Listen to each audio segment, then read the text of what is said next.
All right, welcome to Halitics. It's the free for all. So excited to be with you, and I hope you enjoyed our program yesterday, Talking Union, with the Montgomery County Education Association president, Jennifer Martin. Don't forget, click like, click subscribe. Check out my old videos. They're all at Halitics on YouTube. Love the way the channel is growing in terms of the number of subscribers, the number of viewers. It continues to grow. We're a long way from where we need to be, but we're on the road. And I really enjoy talking to you. Sometimes I feel like, man, am I really making any difference? Is anybody even listening? And maybe sometimes you're not, but I hope you are. I know a lot of what I say is counterintuitive. It's not what you necessarily think.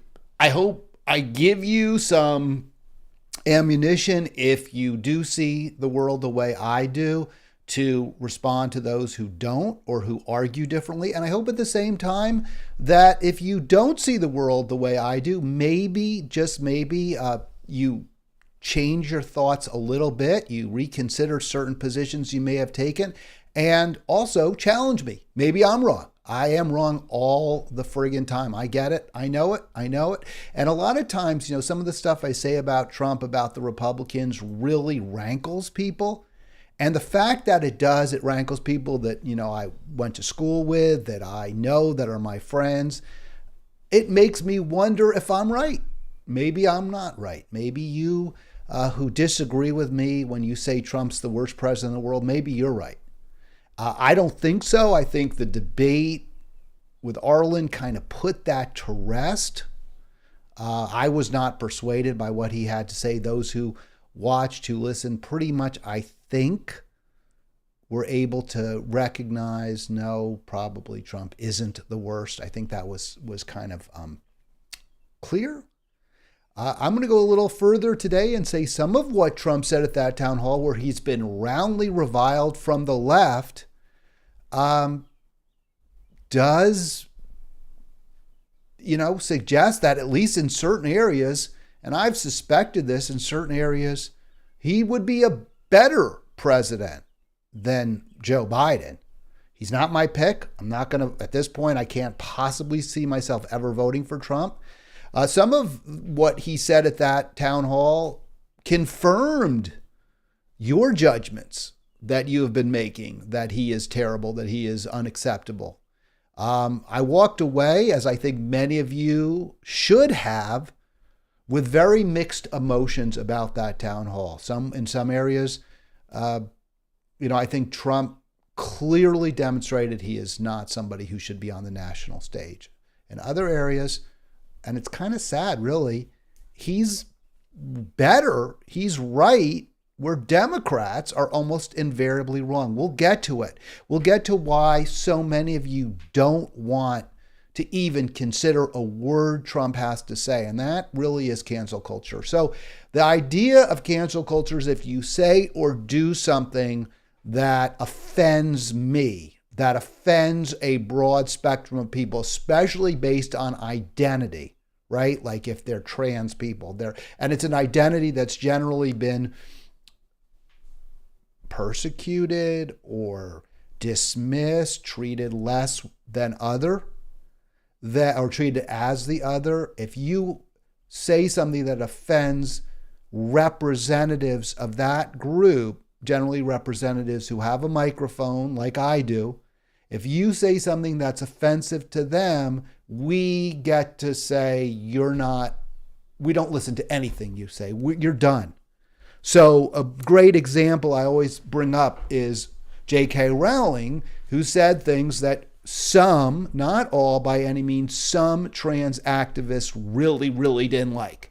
And she said it in multiple places, and she has been canceled by them. In other words, anything that, now, obviously the broad spectrum, she hasn't been canceled by everybody, right? I mean, people still buy her books, I think her movie or her script or whatever, The Game, right? It was The Game, has been bought, incredibly popular.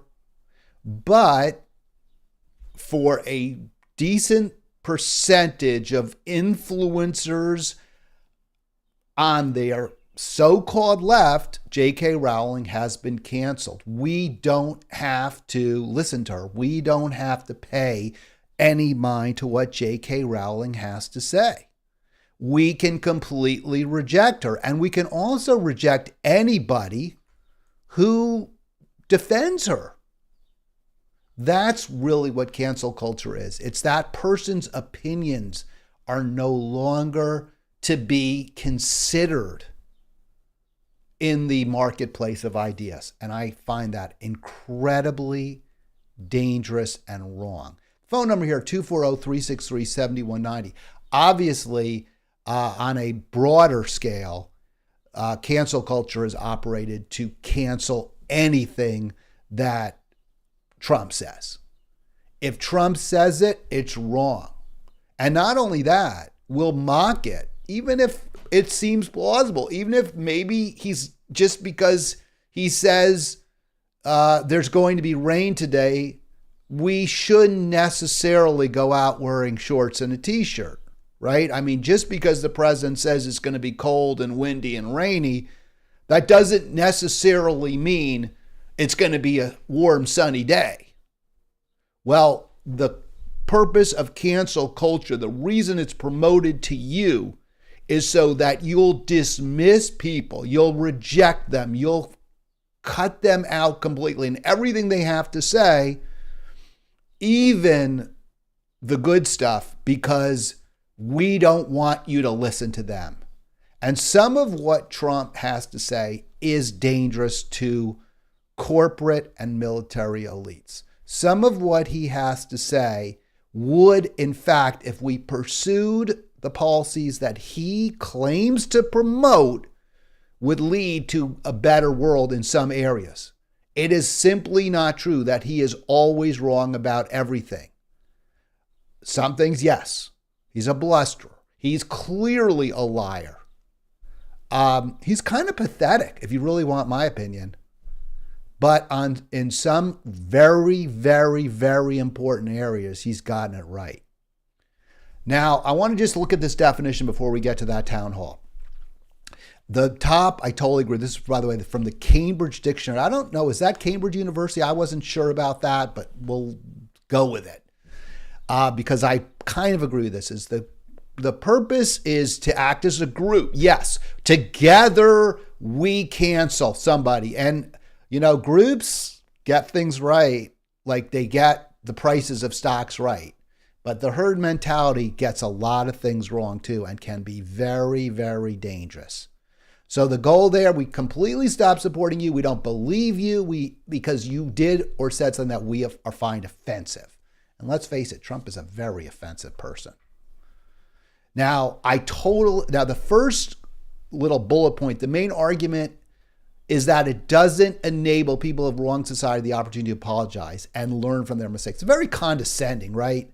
That's a very condescending argument. Well, we know that you're wrong, but you should be at least given the opportunity to apologize and learn from your mistakes. Well, that could be true. It's not always wrong that the person who's canceled didn't do something wrong. I mean, Trump's done a lot of bad things, but it's also very, very condescending. We always know. Was Galileo wrong when he was canceled by the Inquisition in Italy? Was he wrong when he said that, you know, two objects of unequal weight, when dropped, will hit the ground at the same time, assuming they have about the same amount of resistance, air resistance? That's why, like, a piece of paper doesn't fall. It floats to the ground. It doesn't fall. But he was right. It is absolutely true. You drop a heavy cannonball and a light cannonball off the Tower of Pisa, and they both hit the ground at the same time. He was right when he said that the planets revolved around the sun. So it wasn't like he should have been given the opportunity to apologize and learn from his mistakes. He was right. We shouldn't be so confident as a group that we're right. That is not the main argument, in my opinion, against cancel culture. The main argument is when we, and you can look at the bottom there, appoint ourselves arbiters of right and wrong, we miss out on potential information, on knowledge, on ideas that can make our society a better place. So when we cancel J.K. Rowling for saying that there should be some spaces that are just for bio women, bio females, when we say, no, you're a transphobe, that's it. You're done. We're getting rid of everything you ever said or did or wrote. Yes, we deprive ourselves of the art that she did produce. We also deprive ourselves of the ideas, some of which, for example, the one that says that victims of domestic violence maybe really do need a place of their own for people who are biologically of the same sex. Maybe it isn't appropriate for biological females to be competing against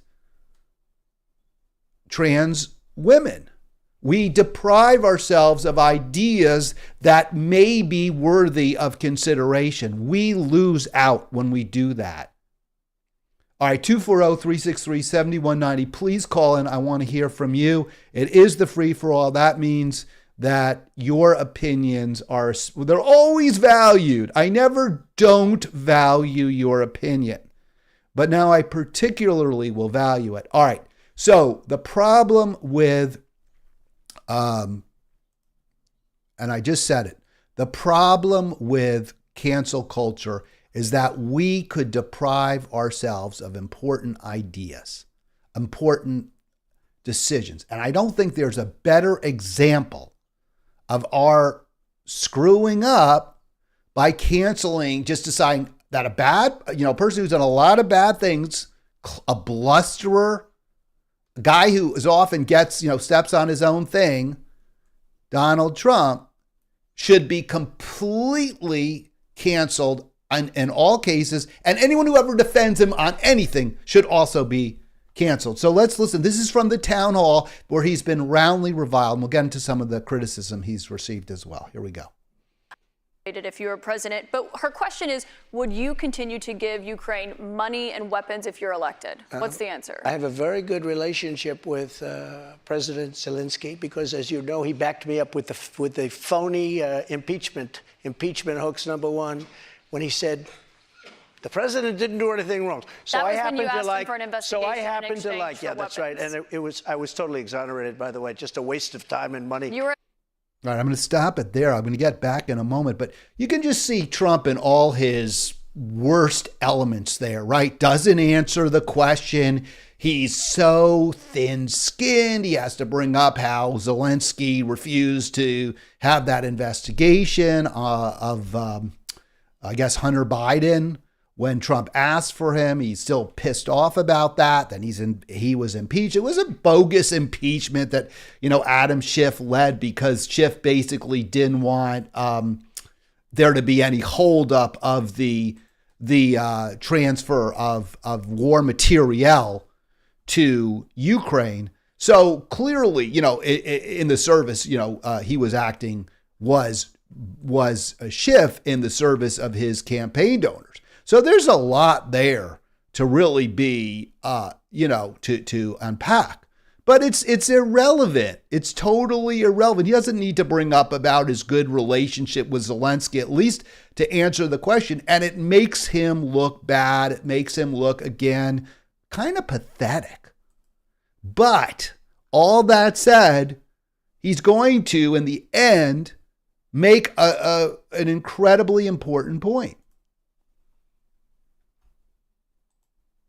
Mr. President, because the question is, would you give Ukraine weapons I was and impeached funding? by a crazy woman named Nancy Pelosi. But the question here is, would you give Ukraine... So again, just, I guess his supporters there like it. I don't get that. Weapons and funding if you were elected. I would sit down. Let me just put it a nicer way.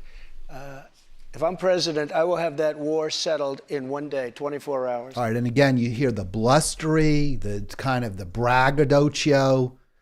And again, it does really reflect this guy's so insecure, right? I mean, I don't know how else to look at it. to say things like, oh, I'd have this over in one day. But the instinct is we've got to end this is spot on. It's spot on, isn't it? He's like, I don't want this to keep going. I don't want more dead people. And he'll say that flat out. So let's get back to that, because this is where, and if you just, again, instincts are terrible politically, I think. I mean, the fact that he beat Hillary really tells you, I think, what a bad candidate she was. And look, Biden beat him, and that again proves what a bad candidate he was, because Biden was a very bad candidate, barely putting a sentence together. Most Americans didn't want him to be president. The idea that Trump is some sort of Svengali or Pied Piper, it's kind of absurd, really. He has his supporters, but he's, well, we'll get into that even more about the supporters, but basically, he is, to the extent he is relevant on the national stage, and obviously he is because on occasion, he actually does go outside the box. He actually does go outside the Overton window. And right here, he's doing exactly that. And rather than revile him when he does this, rather than mock him, we should recognize, yes, this makes sense. This is a good idea. How would you settle that war in one day? Because I'll meet with Putin, I'll meet with Zelensky. They both have weaknesses and they both have strengths. And within 24 hours, that war will be settled. It'll be over. It'll be absolutely over. All right, so he totally makes a great point and then he completely blows it. So he says, I'd meet with them. And that's exactly right. Yes, of course. Anytime you want to get to an agreement, a settlement, you meet with the people. You come, they have some shared interest. Obviously, I can't believe either Zelensky or Putin really want the bloodletting to continue.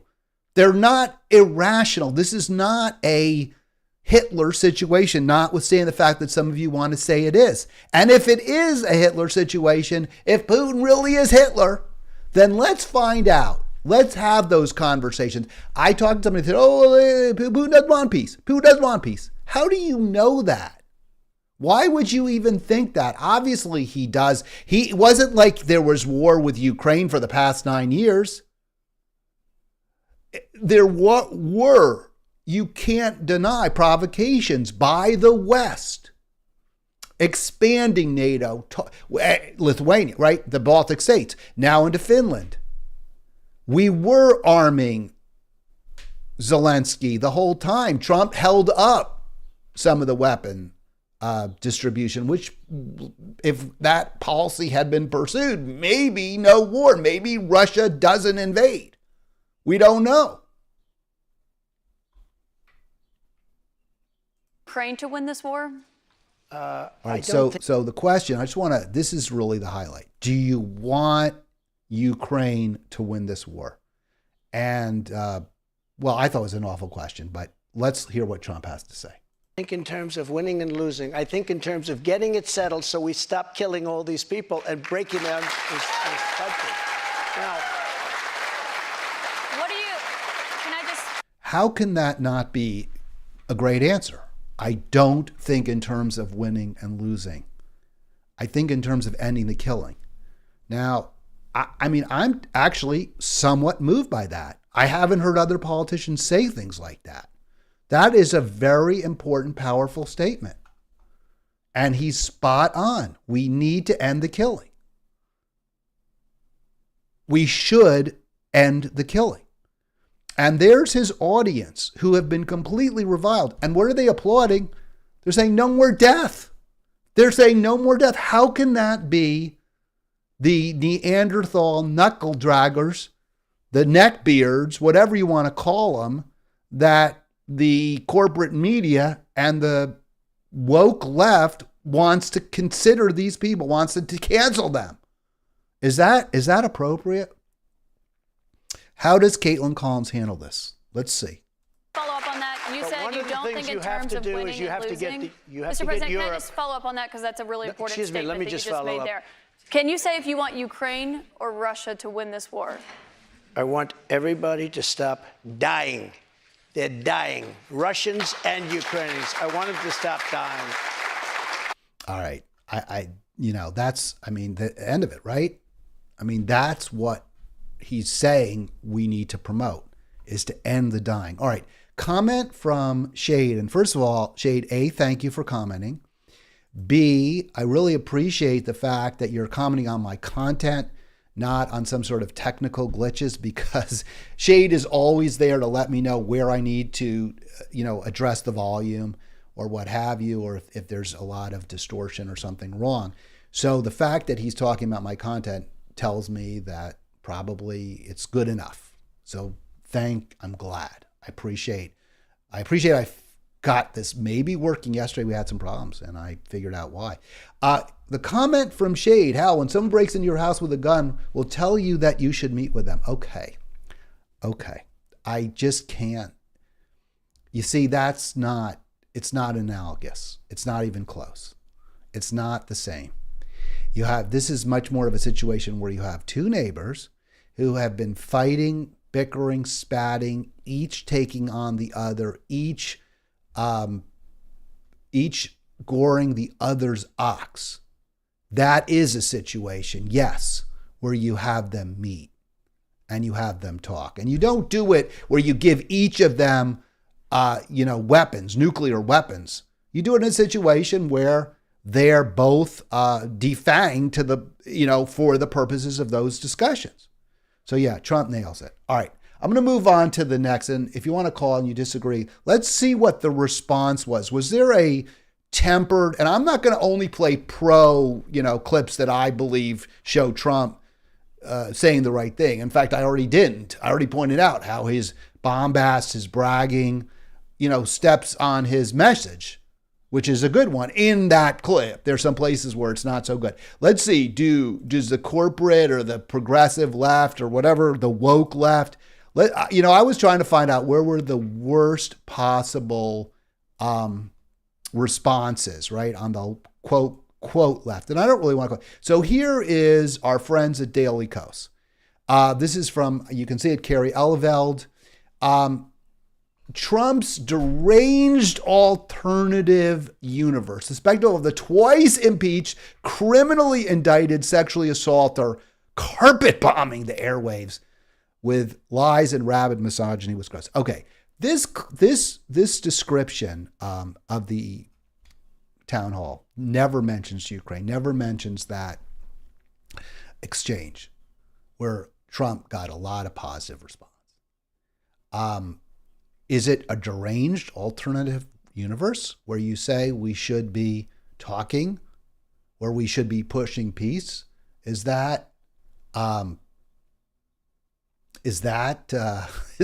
sort of crazy alternative universe? Just one more point. I want to just respond to something Shade wrote. He wrote, Putin is not defanged. I agree. No, I'm not saying you defang them before you have negotiations. I say when you have the negotiations, you have them in an area, in a place like the UN, somewhere else where threats and bombast aren't going to be used. That's the point, where you have a discussion about shared interests and how to respond. Now, of course, neither side is defanged.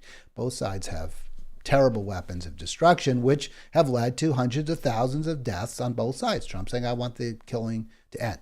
So, clearly that, at least in that place, in that conversation about Ukraine, Russia, there was no deranged alternative universe. Trump was just spot on. Now, in other places, he gets it wrong. We'll talk about that. This is what makes it so hard. This is what's so depressing for me, so sad, is you have two sides. You have the, I don't know what you want to call them, the Trump supporters, who I think understandably recoil against all the hate. I really think that's true. I think it's understandable because some of his policies make sense. And not only they make sense, they're humane. Stopping the killing, that's humane. Keeping it going, keeping the murderous, rampaging armies across Ukraine going, both sides, is inhumane. So when Trump's talking about ending the killing, he's actually on the side of the angels. When he talks about bringing good jobs back to America through tariffs, he's right. It's good for working class people. I get why they're so frustrated and resentful at those who can only focus on Trump's many bad qualities and bad actions. Of course. He is a liar. He is bombastic. He is, at least in his words, misogynistic, and there are credible allegations that he is an assaulter as well. I don't really take too seriously, to be perfectly honest with you. I think he did something wrong to E. Jean Harris? Probably, yes. Am I going to condemn him as a rapist because of her allegation? No, I'm not. Based on something that occurred well over 20 years ago, where the allegations were first published in a book, which her incentive was to have sales. So, I don't know what happened there. But what I do know is that the only thing Daily Kos could focus in on was legitimate negative comments, negativity about Trump, but also in the most, tendentious, aggressive language possible, much like Trump uses. All right, let's get to where I think we do have a mature and considerate response to what was the most important aspect, in my opinion, of the evening. So let's go now to Megyn Kelly, who often is wrong, but here she does provide you with some good information, good TV, and RFK Jr. Of that. And it was interesting, just anecdotally, it's a small room, but those were all Republican primary voters in New Hampshire clapping for his answer. So what did you make of it? Well, I was really happy to hear him say that. And, and I think his instincts are exactly right. We just have to end this war, and there's not going to ever be a winner or loser. Both sides have been the loser in this. We've killed now between 30,000 and 100,000 Russians, and over 300,000 Ukrainian troops and 14 to 15,000 civilians. We've destroyed the Ukraine. We've destroyed 60% unemployment. The infrastructure is wrecked. The country now, because of the prolonging of this war, which is a U.S. project. The neocons in the White House have prolonged this war and much longer, rather than treating it as a humanitarian crisis and trying to end it quickly. Every step the White House has taken, particularly the neocons in the White House, has been to prolong the war and expand and increase the bloodshed. President Biden, we were sold on the fact that this was a humanitarian issue, that a humanitarian intervention. My son went over there and fought, and that was his impression too. He went over and he fought, as a machine gunner. Yeah, talked about that. Special Forces unit in the Kharkiv offensive.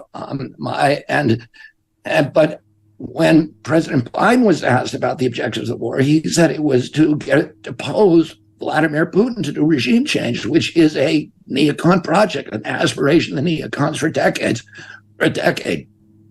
When his Defense Secretary Lloyd Austin spoke about the war in April of 2022, or 2021, 2022, excuse me, he said that our objective in the war was to exhaust the Russians and degrade their capacity to fight in any other part of the world.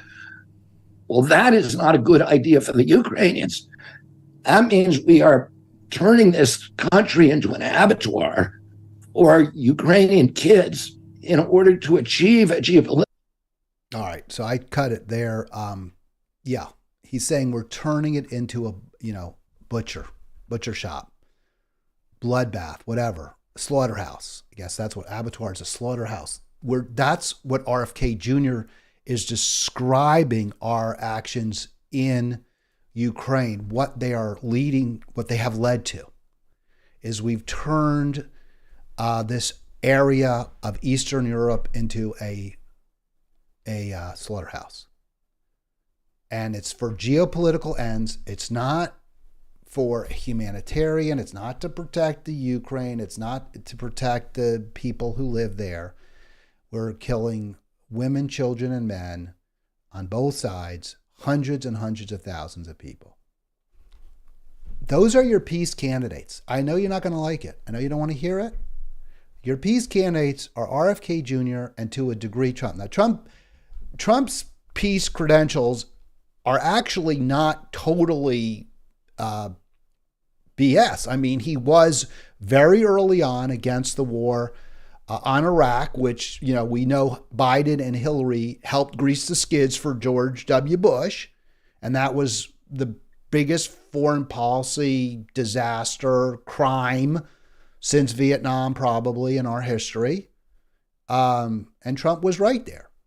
Trump was, right about trying to get out of Syria, and he was right to get us out of Afghanistan. So he has some legitimate pro-peace cred. That said, I was reading about this because I always, and this makes, I think this may hurt me as a pundit or as a YouTube live streamer or as a talk show host or whatever you want to call it. I see both sides. I do. I try very, very hard to see both sides. So I see there is an argument, a fair evidence to support the claim that Trump is far less of a warmonger than some of his Republican or all of his Republican counterparts and many of his Democratic counterparts as well, all of whom voted for the bloated Pentagon budget. So Trump has some arguments. On the other hand, he did torpedo the Iran nuclear deal, which was a good deal, which made things better for the people in Iran, and it also reduced the threat of nuclear war in the Middle East. So he took that out off the table, and it was, his usual. It's all of Trump's weakest points. It was something that Obama negotiated. He didn't do it. So he's got to attack it. He's got to criticize it. Of course. He doesn't want Iran to get over on us. With Trump, everything is personal. Everything is about him. And the Democrats, of course, play right into that by making it always about him as well. Instead of, saying, hey, this guy has some good ideas. He has some good, and we'll get to that because AOC, of course, jumps in. But I want to, so Kelly did a good job there. She gave RFK Jr. the mic. She let him talk. She didn't interrupt him. And we all learned something, right? That was the benefit. That's what we want, I would think, from our news media. And here's a good comment. Let me just really quickly we don't need to spend a lot of time, but look, Kelly gave Megan from Val here on Twitter, gave RFK a stage to share his views in great length and depth when no other MSM did. Well, actually, so did Carlson, and he's, of course, gone.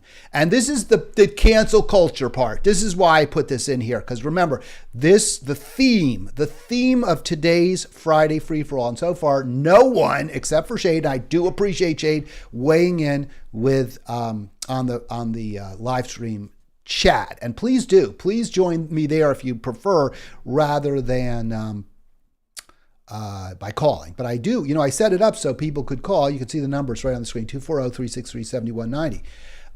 So corporate elites, basically, and I would say coastal elites, the people that I rub elbows with, have canceled RFK Jr. because of his anti-vaccine views and his opinions. And he's gotten a lot wrong. I mean, look, he said, I bought in for a moment, for a cup of coffee, the idea that the thimerosal, and I don't remember which vaccine it was for, whooping cough or something, that it caused, could be a cause or increase the likelihood of autistic kids.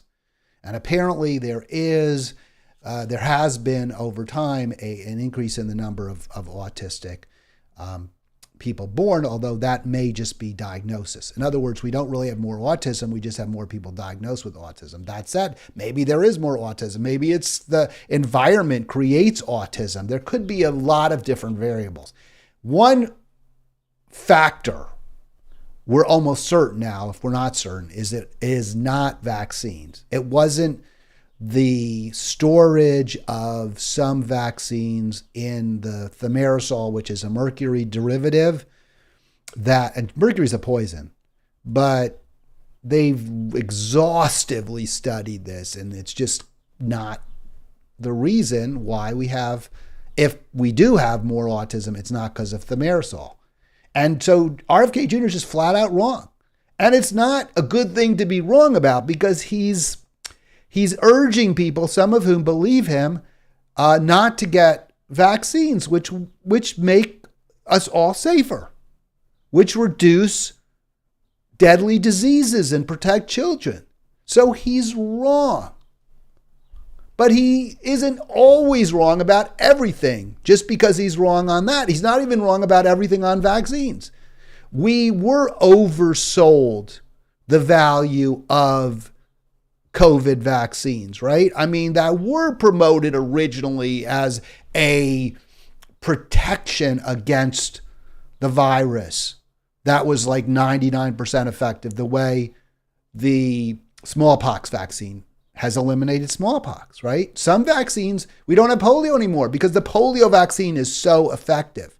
That isn't the case with the COVID vaccines. They aren't that effective. Yes, they did offer protection at a time when the COVID virus, the variant in 2020 was, at its most virulent, when it was killing people.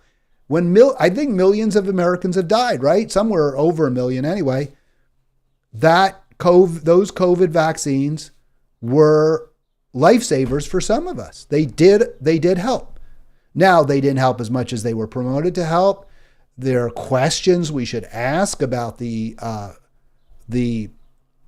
marriage of big pharma, big government, the profits that they're making. All of that is really important. And RFK Jr. is right to bring it up. He's right to point out that we were sold to a degree a bill of goods, but we weren't completely, BS. The vaccines have helped. So RFK Jr.'s got stuff wrong, no question. But he's also gotten stuff right. The fact that he's wrong to a significant degree about vaccines doesn't mean we should completely cancel him. And yes, Chade makes a very good point. It's not that RFK is wrong. It's that he won't change his mind. I agree. I think people should admit when they're wrong. I wish he would admit that he was wrong about some of his arguments, and it would make the ones that he's right about much more stronger. He would appear to be more correct. That, by the way, is true for Trump as well. But Trump always is right about everything, and it makes it easy to come up with lots of areas where he's wrong.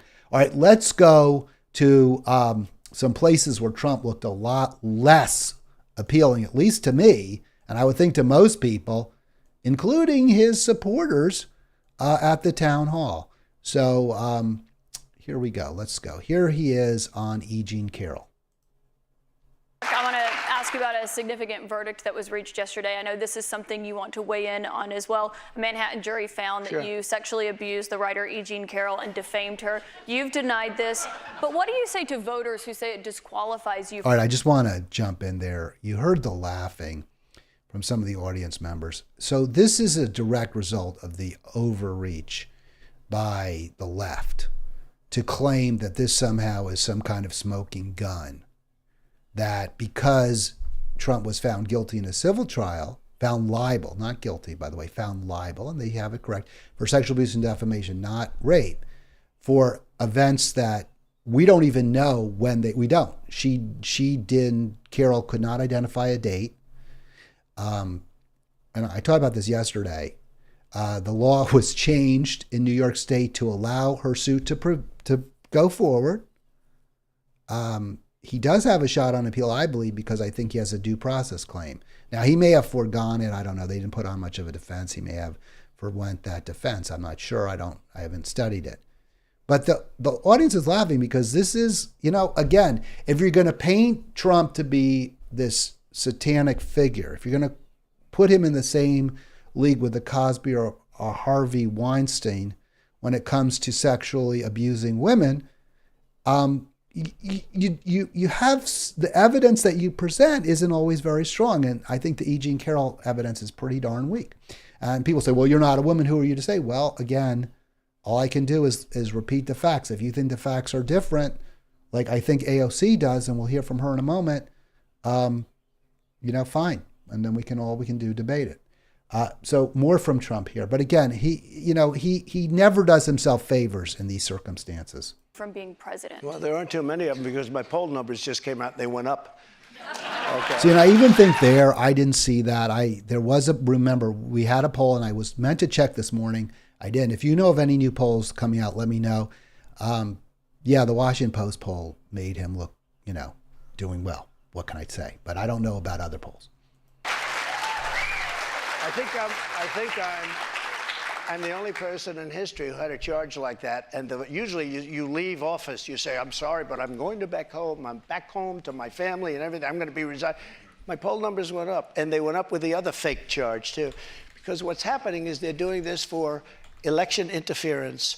This woman, I don't know her. I never met her. I have no idea who she is. I swear on my... All right, so again, Trump just doesn't really look good when he says stuff like that.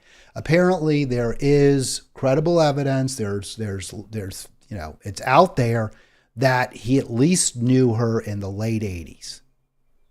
She was a figure in New York City, reasonably well-known, gossip columnist. Trump was always in the gossip columns. It certainly wouldn't seem unlikely that they would have met. And for him to just simply claim, oh, don't know her, didn't met. I mean, again, he says stupid things. He says obviously easily debunked things. And, as I said, he's pathetic. He really is. He's a pathetic character in a lot of ways. Looking at these polls, the latest poll. So, general election Wednesday, this was the date of that town hall. Trump actually behind by 2 points nationally. So that's not his poll numbers going up. And then he got a good poll yesterday. I don't know who American Greatness is. I'm not going to put a lot of stock in them having him up by 8 in Florida. Oh, that's for the Republican. So I don't know. It's close. It's not clear right now. I would say probably if you go only by the polls, maybe Trump's doing a little better. He did have a great result in a very credible poll, Washington Post, ABC, but it's very, very early. It's too early to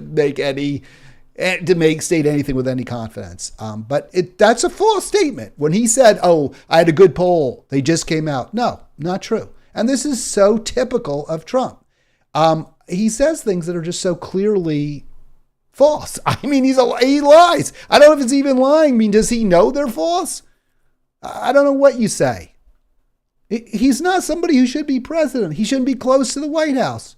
But at the same time, war and peace is a really important issue, and he's righter on Ukraine and Russia than anybody else running, except for pretty much anyone else in politics right now, except for RFK Jr. All right, let's go to AOC. And I was saying I'm really kind of saddened by all this. I'm saddened by the way we've chosen sides, how we can't seem to see what the other person is saying, how we have to be either all A or all B. And I think we should know that's not how life is. If you're married, you have a significant other, whatever, I think you know, right, that even somebody that you love, your children, your best friend, whatever, your parents, none of us is all good or all bad. We all have our strengths and our weaknesses.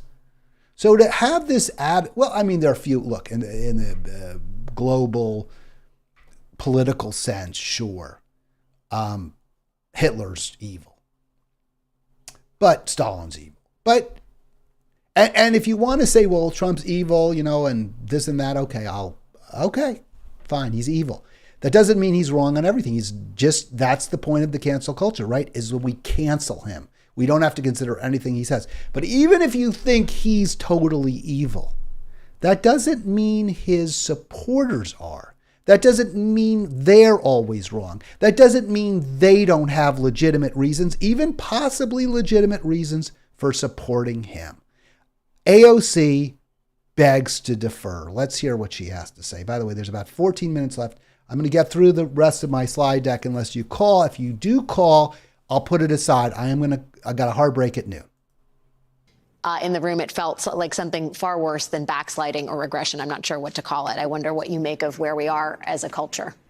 Well, I think even yesterday, what we saw was the profound courage and sacrifice that a survivor like E. Jean Carroll makes, and survivors across the country make, many who often go unrecognized in the courageous act of coming forward to tell their story. All right, so I just want to interrupt. I mean, this is just an interesting place where she goes. Now, to be fair, the interviewer brought up the audience laughing or whatever at E. Jean Carroll. They didn't laugh at her. They laughed when when the allegation was raised, because they recognized, probably because all they do is, and I don't want to say all they do, but because their news sources are very different. Their news sources were pointing out the weakness of Carroll's claim, how it only was allowed because the New York state law was changed for 1 year, that she first brought it up in a book that was published, 15 years after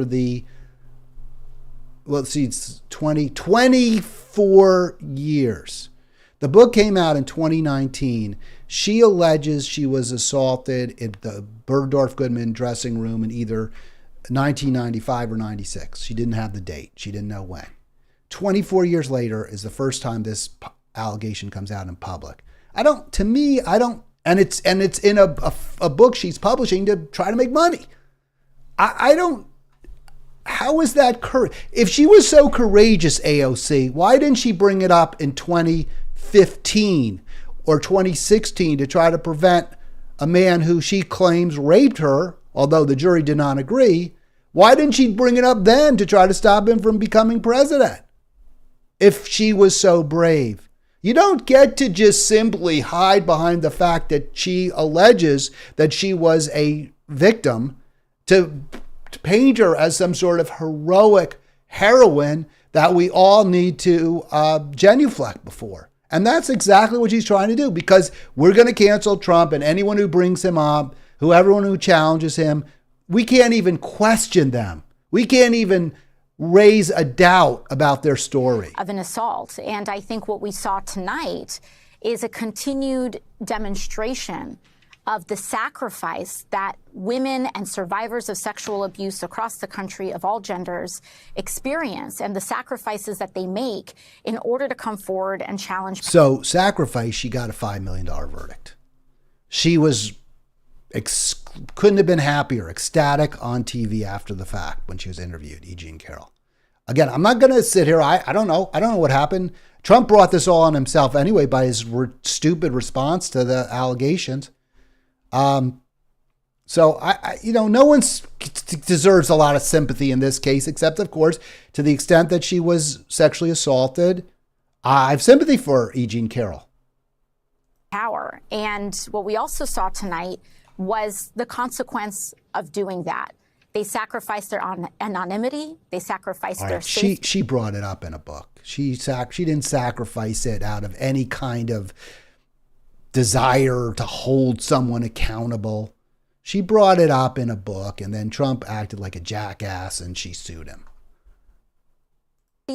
And they sacrifice all of this because we continue to live in a society where an overwhelming amount of structures allow this abuse to happen and find it permissible. I don't know what again, just a word salad, not nonsense. Complete nonsense. Let it be permissible. The state of New York passed a law specifically designed that would allow the lawsuit to proceed against Trump, and without any evidence, without any forensic evidence. So she's just full of it. And what's the saddest part about that, really, and I'll just move on because I don't have that much time. The saddest part of all this is when AOC ran, and I was like, wow, she's great. This was 2016, 2018? I can't remember. She's great. I really like her. She's speaking truth to power. She's taking on the Democratic establishment. She's going after Nancy Pelosi. She's become a complete partisan hack. if you are on the people's, you know what you say, AOC, you say, look, all the things, you'd say exactly what I say. There's a lot of issues with Trump, but you know what? He's right about the war. He's right about Ukraine. We need to get on board the peace train, or we could lose the election, and maybe we should lose it if we can't promote peace. That's what AOC should be saying. Now, why is AOC doing this? I want to get to the statement by Trump that I think really activated her. Let's see if we can get it. There were two. Let's do this one because we don't have that much time. So here we go.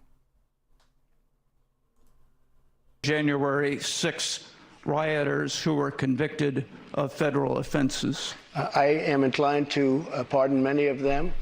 I can't say for every single one because a couple of them probably they got out of control. The audience of Republican voters at St. Anselm College applauded for much of the night. All right, I'll stop that. We don't need to hear their commentary. So he said he would pardon the January 6th, many of them. He didn't say all. He said some of them got a little out of hand. So Trump is, again, he's just wrong. This was really bad what they did. Now, maybe some should be pardoned. I'm not going to say there should be no pardons. But, people did break into the Capitol. Some were waved in. This was a real problem. It was really bad stuff. And Trump absolutely instigated it. This is one of the biggest marks against him, in my opinion, was this terrible stuff that happened on January 6th. And it was all based on a lie. It was all based on a lie. So again, here's the lie. And I think, again, this is really at bottom what AOC is most upset about. It's not the sexual assault claim. Because she didn't get all upset when Joe Biden was accused of sexually assaulting Tara Reade. She didn't get all bent out of shape. So this is really, I think, what is driving AOC's response. One person who was at the Capitol that day, as you know, was your vice president, Mike Pence, who says that you endangered his life on that day. I don't think he was in any danger. Mr. President, do you feel that you owe him an apology? No, because he did something wrong. He should have put the votes back to the state legislatures, and I think we would have had a different outcome. I really do. But he doesn't have the authority to do that, as you know. What? All right, so I'll stop it there. So again, Trump completely wrong, out of touch. But his audience, his supporters really love that. Did they love it? It wasn't wild applause. I think we all know it's BS. I think they know it's BS. He lost the election. He lost it fair and square. Well, look, no election is totally fair and square, but there's zero grounds for reversing that decision in 2020. And the fraud is just not true. It's just not true. And that's the lie, right? Now, he may believe it. I don't know when something is a lie and when it's delusional. He may be delusional. He's such a narcissist that he may not be able to accept that he lost. I don't know. That's sort of how I think Hillary was, right? And in a way, Hillary had a better argument because at least she did not, as she claims, win the popular vote, but she did get more votes than Trump did. That is true. This is Trump at his worst. Just a narcissist, demagoguery, and maybe someone who's just flat out delusional when it comes to that. I think this is really what bothers. I'm not inside of her head. I don't know. But I think, and we'll hear, this is really what is so upsetting for AOC. Okay. How does this all feel to you? How does this narrative feel to you? He's defending the 6 rioters. I made a statement about 2 weeks ago. And in that statement, I stated that January 6th was just a dress rehearsal for some of these folks. And I believe that the former president really echoed that sentiment tonight.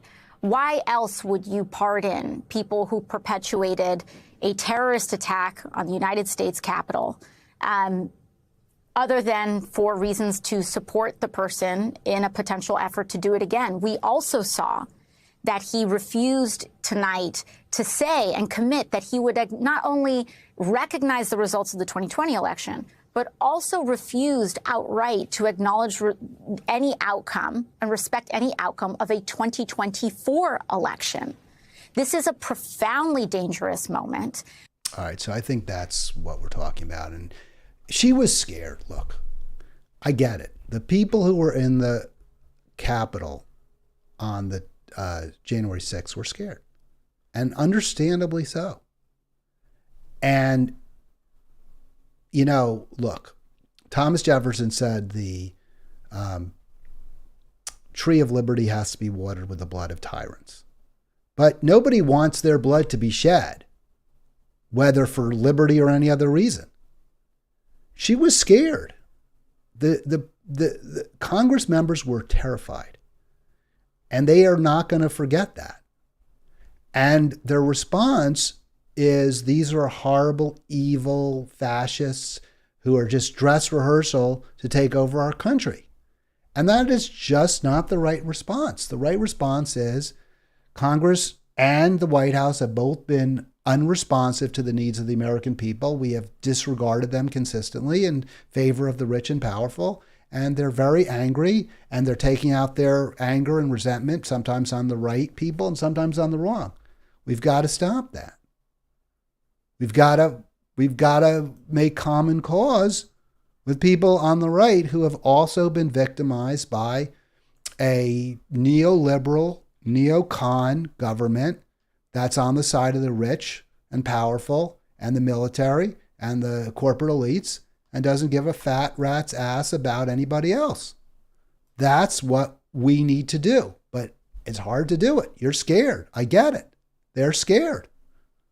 So you can see how, and I mentioned Coase earlier, they're also just trying desperately to fan the flames of intra-class division and pit people who should be on the same side against each other.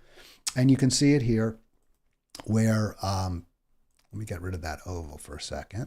You can see it here where the commenters on Ella Veld's piece, it's just total insults. It's very immature, really. It's like what Trump would do, right? He has nicknames, low energy, jab, that kind of thing. Same thing here, whatever. What was it? Slow Marco. I can't remember. What did he say about Marco? Little Marco. So one person calls him the stupid orange delusion, Murcielago monster, and then says, hey, those people applauding him in the audience, they're probably sexual assailants themselves. His supporters, they're attracted by hatred, and look at the disgusting Trump show. But look, they're positives for our side. So again, a huge problem. The pitting of its sides, right? The sides are those who support Trump and those who are against Trump, not those who are victims of a profoundly unjust, unequal society and those who are not. And so again, Trump and his followers are deranged. Now I'm going to have to go just a little bit longer, because if you actually watched, and I don't watch this stuff, but if you actually watch, by the way, I just heard this, some sort of a noise. I hope you didn't hear that, by the way. Just going to delete some old print jobs. I got to turn off this beeping thing. Okay, so let's just real quick, the end of the night, which I, by the way, only watch after the fact, the Trump town hall audience, some were selected to talk. And I just, to me, these people, I'll just, give it away. I think they showed maturity. They showed responsibility. They're the ones that, make everyone else look bad.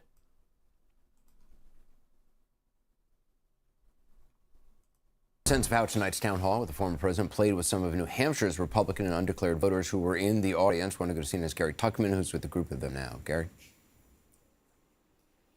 Anderson, 8 people were with. They were in the audience. What they also have in common is none of them have voted in the past for either Joe Biden or Hillary Clinton. 6 of them voted for Donald Trump in the past. 1 didn't vote in the past 2 elections. 1 was too young to vote, but that's what they have in common, that most of them are Trump supporters. What I want to ask you first of all is, do you think, show of hands, anybody think Donald Trump looks better after this town hall? Any of you think he looks worse? Any of you think the same thing about him as you did when you walked in? So all of you feel that way.